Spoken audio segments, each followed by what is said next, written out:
मित्रों, किसी जीवात्मा ने मनुष्य की योनि में जन्म लिया है तो उसे कभी ना कोई पाप जरूर होता है, क्योंकि इंसान बिना कोई गलती किए जीवित रह ही नहीं पाएगा।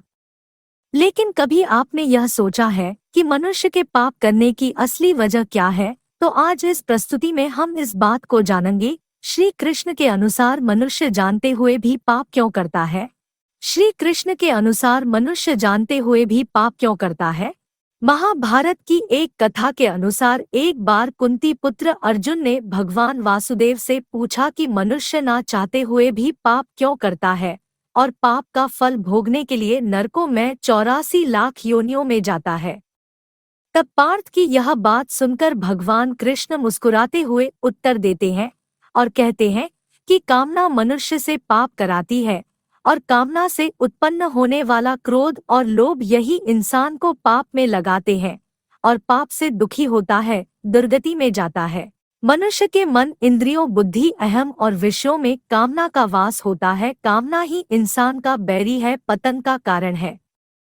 लेकिन इंसान को अपने ज्ञान रूपी तलवार से इसको भेदना चाहिए। मनुष्य के कर्म बंधन का कारण बनते हैं, लेकिन यदि वही कार्य दूसरों के हित के लिए किए जाते हैं तो मुक्त करने वाले बन जाते हैं।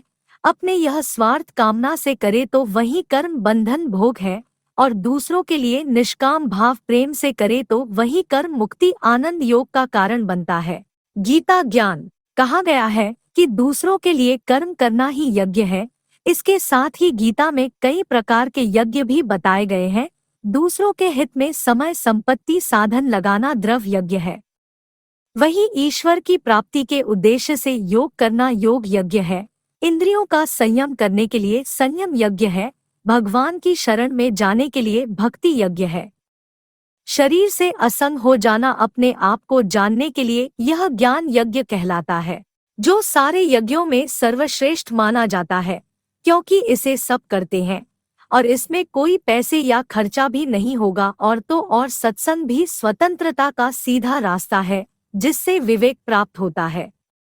वो विवेक ही इस यज्ञ की सामग्री है। श्रद्धा, उत्कर्ष, अभिलाषा, इंद्रिय संयम इस यज्ञ के यंत्र है।